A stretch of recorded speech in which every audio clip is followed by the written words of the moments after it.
E aí, pessoal, sejam muito bem-vindos e bem-vinda à primeira videoaula de história aqui no canal. Não esqueça de se inscrever no canal se você não for inscrito, de deixar seu like aqui no vídeo e ativar o sininho para receber notificação quando tiver vídeo novo. A primeira aula que a gente tem na escola geralmente é falando sobre a importância de estudar história e é aquela velha fala que a gente tem que estudar o passado para compreender o presente. E essa aula vai ser mais ou menos sobre isso, só que eu quero aprofundar mais aqui com vocês. Eu quero que vocês entendam a concepção que o historiador tem sobre o tempo. Eu quero que vocês entendam por que em história a gente faz aquela linha do tempo para poder ensinar alguma matéria, né? Tem sempre aquela linha do tempo que começa com pré-história, idade antiga, idade média, idade moderna, idade contemporânea. E eu quero que vocês entendam por que a gente faz essa linha. E eu vou começar aqui falando um pouco sobre o termo tempo, mas eu não vou explicar o que é o tempo, porque senão seria uma aula de faculdade, e essa não é a minha intenção aqui. Tem um historiador da Idade Média, ele estuda a Idade Média, que chama Mark Bloch, e ele é muito estudado na faculdade de História. E ali define a história como a ciência dos homens, mas não somente isso, é a ciência dos homens no tempo. O tempo é a matéria-prima, é o objeto de estudo do historiador.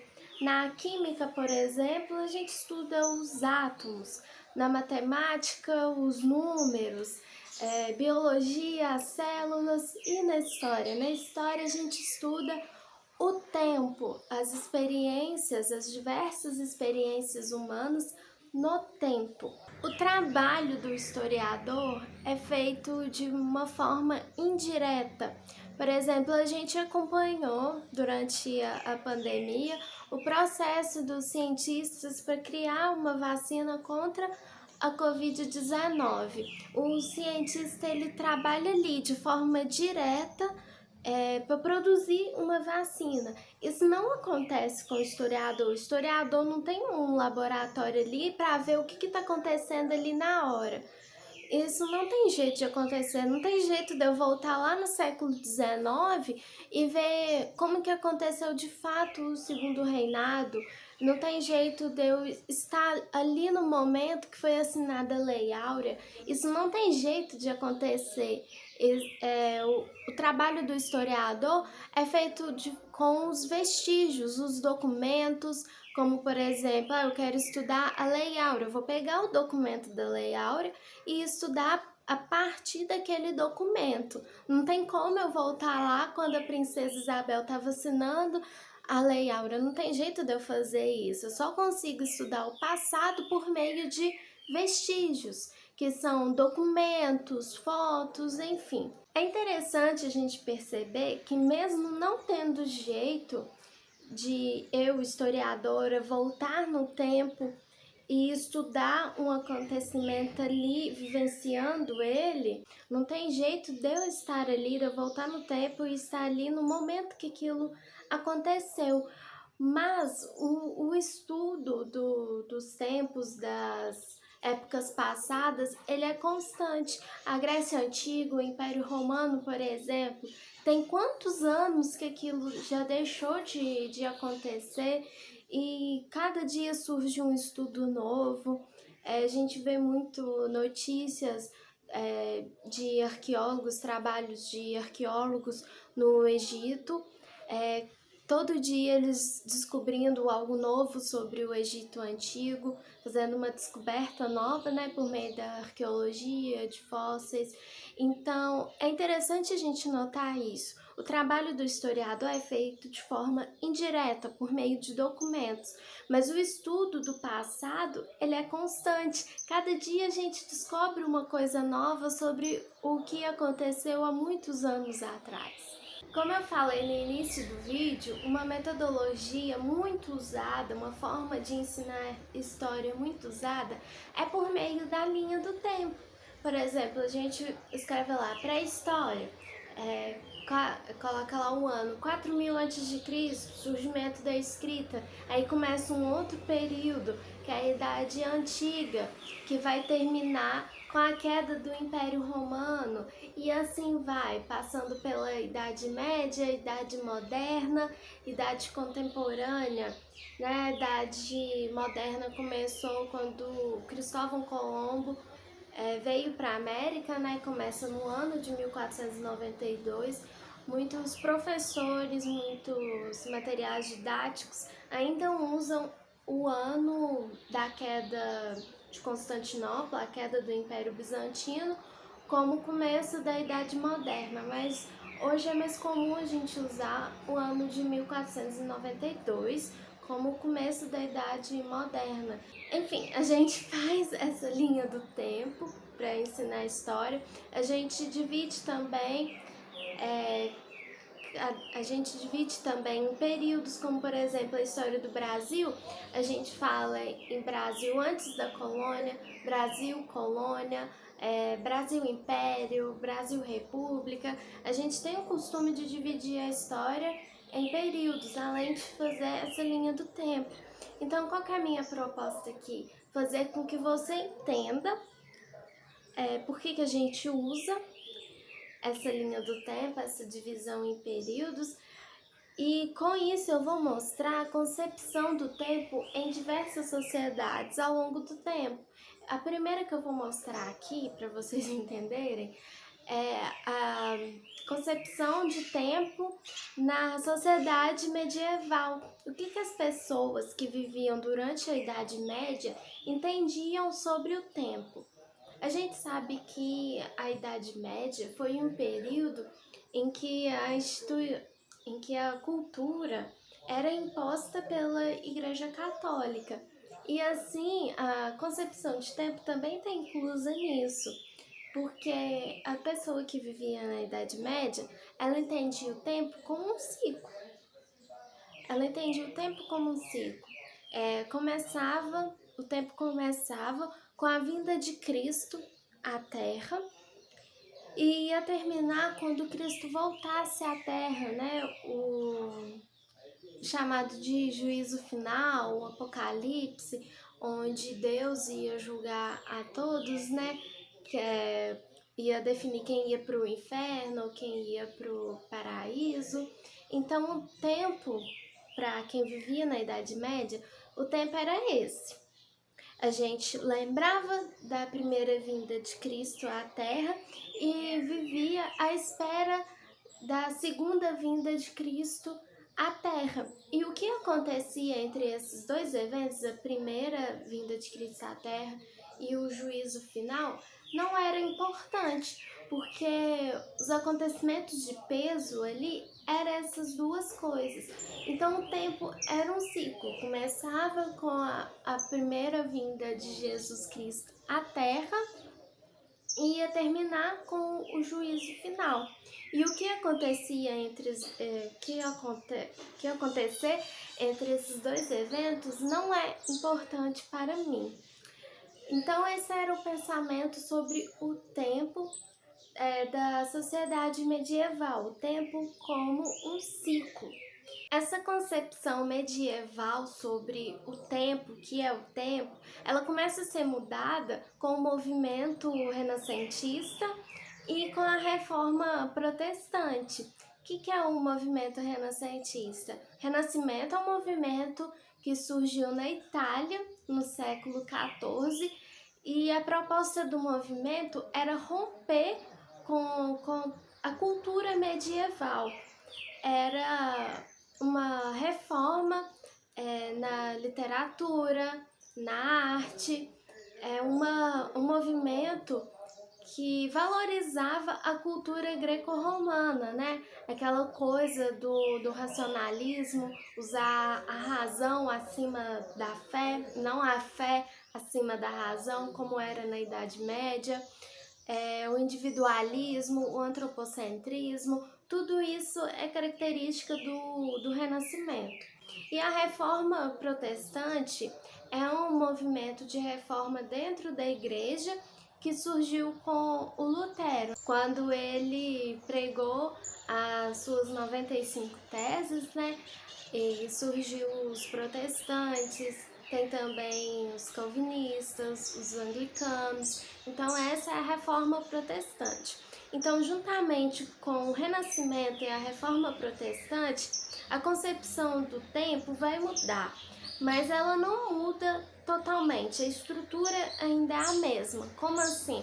Eles ainda veem o tempo de uma forma como um ciclo. O tempo ainda é enxergado como um ciclo, mas são características diferentes, porque não vai ter mais aquela coisa da primeira vinda de Jesus à Terra e a espera pelo juízo final, não vai ter isso, mas ainda é um ciclo. O que acontece? Como que o movimento renascentista enxerga o tempo? O que eles valorizam? A cultura greco-romana, a Grécia Antiga, o Império Romano. Então eles dizem que esse momento, a Antiguidade Clássica, foi um momento auge ali da história da humanidade. Isso que aconteceu no passado, a Antiguidade Clássica, foi um período glorioso, a Idade de Ouro da história da humanidade. E com a Idade Média, a história da humanidade sofreu uma decadência. A Idade Média era vista como um período de declínio da humanidade. E o que eles esperavam? Que eles voltassem para aquele tempo de glória, aquele tempo de ouro, aquela idade de ouro, que foi a Antiguidade Clássica. Então, entende só como eles entendiam o tempo. Começou com a Idade Antiga, né, Antiguidade Clássica, caiu com a Idade Média, mas eles iam voltar para aquele tempo de ouro, entendeu? Como é um ciclo, a gente estava num momento glorioso, passou por um declínio e vai voltar aquele tempo glorioso. Então, mesmo que não tenha a ver com a vinda de Cristo e o juízo final, eles ainda entendem o tempo como um ciclo que vai e volta. E a mesma coisa com os protestantes, eles também entendiam o tempo como um ciclo. Mas o que acontece? A igreja primitiva, antes da Idade Média, ela era vista como um tempo de ouro da igreja católica, do catolicismo. E que no final da Idade Média ali, a Igreja Católica sofreu um declínio. E a Reforma Protestante quer voltar àquele tempo glorioso que foi a Igreja primitiva, o catolicismo primitivo. Então tá vendo que mesmo com eventos diferentes, o tempo ainda era entendido como um ciclo, que estava num tempo muito bom e que aquilo foi decaindo e eles queriam voltar para aquele tempo que tinha sido muito bom. Então, essa era a concepção de tempo para aquelas pessoas que viveram durante o período do Renascimento, da Reforma Protestante. É somente a partir do século XVIII que essa concepção, essa noção, esse entendimento sobre o tempo, é a partir do século XVIII que isso vai mudar totalmente. Vamos voltar um pouquinho nas aulas de história. O que aconteceu no século XVIII de tão importante assim? O iluminismo, o movimento iluminista, que foi um movimento filosófico, um movimento intelectual francês. O século XVIII é conhecido como o século da luz justamente por causa do movimento iluminista, que entendia que a gente tinha que validar o conhecimento apenas com o uso da razão. A razão era a luz. Nesse período surgem filosofias como de Kant, de Hegel, Karl Marx, que são herdeiros desse pensamento iluminista.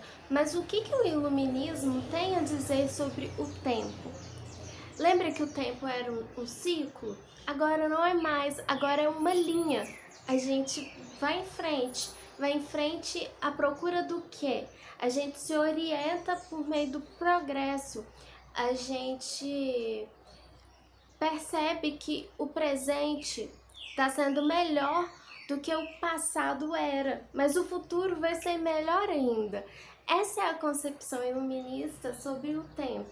O passado foi bom, o presente está sendo melhor que o passado e o futuro vai ser melhor ainda.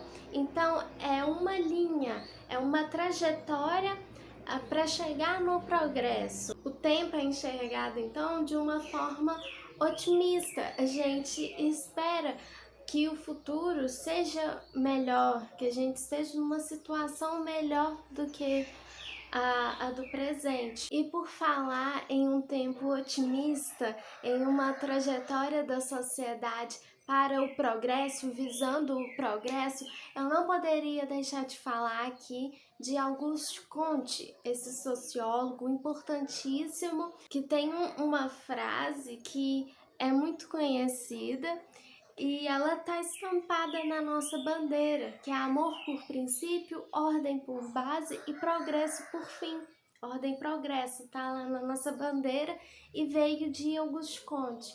O Comte, ele fala que a civilização, as sociedades em geral, elas passam por 3 estágios, por 3 etapas para se chegar ao progresso. O primeiro estágio é o teológico.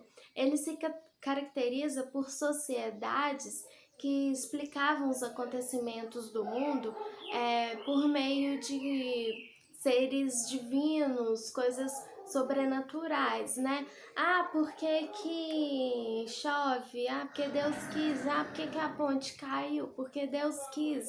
Coisas do tipo, tudo está associado a um ser divino. Isso é a sociedade teológica, né? Tá ligado muito ao sobrenatural. O segundo estágio é o metafísico, onde as pessoas não deixam de acreditar que os deuses existem, eles acreditam eles acreditam em um Deus, há a crença em um Deus, mas eles não colocam Deus, esse ser divino, como a causa de tudo. Eles procuram outra alternativa para explicar os acontecimentos. Por exemplo, filosofia, né? Essa é a proposta do Heráclito, porque antes da filosofia, tudo era explicado por meio da mitologia. Queria explicar a enchente de um rio, por que um rio deu enchente ou uma seca, era tudo associado aos deuses, tinha toda uma explicação mitológica. E o Heráclito rompe com isso, ele procura outra alternativa para explicar os eventos, os acontecimentos do mundo. Então, a gente pode enxergar isso como um estágio metafísico. O Heráclito não deixa de acreditar nos deuses, mas ele não coloca os deuses como a causa de tudo, ele não explica as coisas por meio da mitologia. E o terceiro estágio é o científico, é onde a sociedade, a civilização atinge o progresso, porque eles explicam os acontecimentos, eles entendem as coisas que acontecem por meio da ciência. Então, Auguste Comte fala desses 3 estágios: o teológico, o metafísico e o científico. A sociedade tem que passar por esses 3 estágios para alcançar o progresso. Então, esse foi o vídeo de hoje, a nossa primeira videoaula de história aqui no canal. Espero que vocês tenham gostado desse formato de aula de história. Bons estudos e te vejo na próxima videoaula.